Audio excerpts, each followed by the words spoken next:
Okay, for the next po na committee po, kasi po per officers po natin, may kanya-kanya po silang hinahawakang mga committees. So si Ms. Dang po is assigned sa ating beautification and sanitation po and health din at the same time.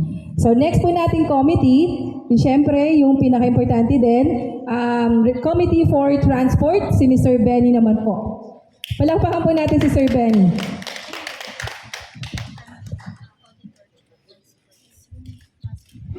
Hello.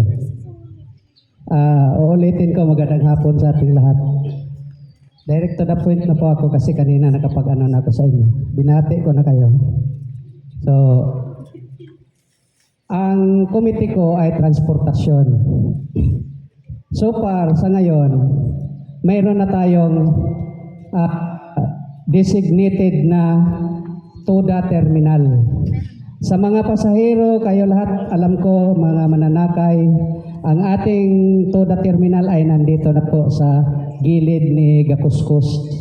So, sa ngayon, binigyan ko pa sila ng time kasi ang sabi nila, nag-request pa sila ng tent kasi ilalagay dyan sa harapan.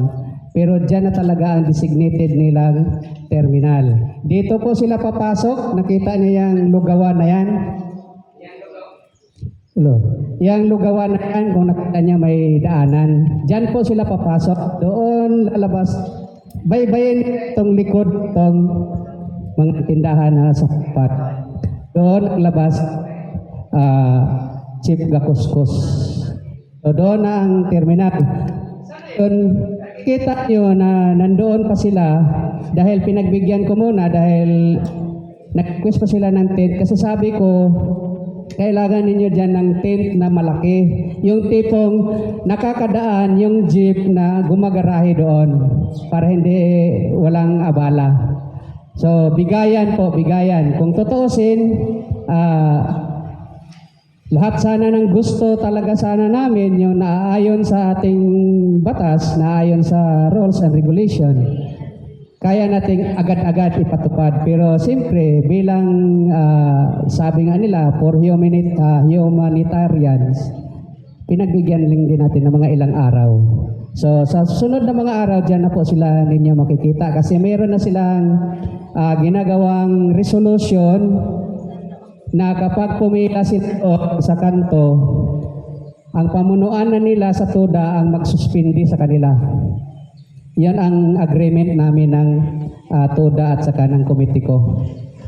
Suspindi sila pag doon sila pumila. Unang-una kasi, nakabalandra sila kanto, sa bawat kanto, nandito, nakita nyo naman, di ba? Kitang-kita naman natin na obstruction yan ang tawag dyan.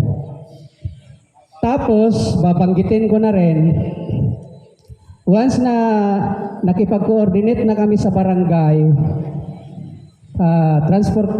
transport committee ng barangay at saka yung sa kapag ipapatupad na po yung dito sa HUA yung memorandum ng DILG Memorandum Circular 2020-145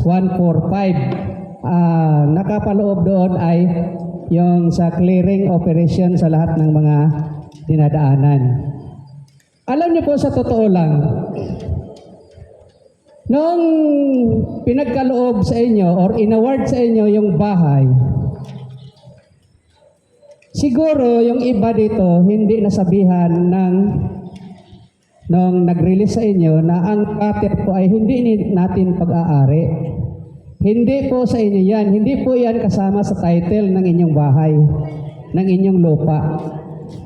Kasi po yan ay para nakadesinyo yan para daanan ng tao. Sa ngayon, kaya sabi ko nga sa inyo kanina na masakit ang lungs ko kasi marami po talagang nandyan na, sinakop na.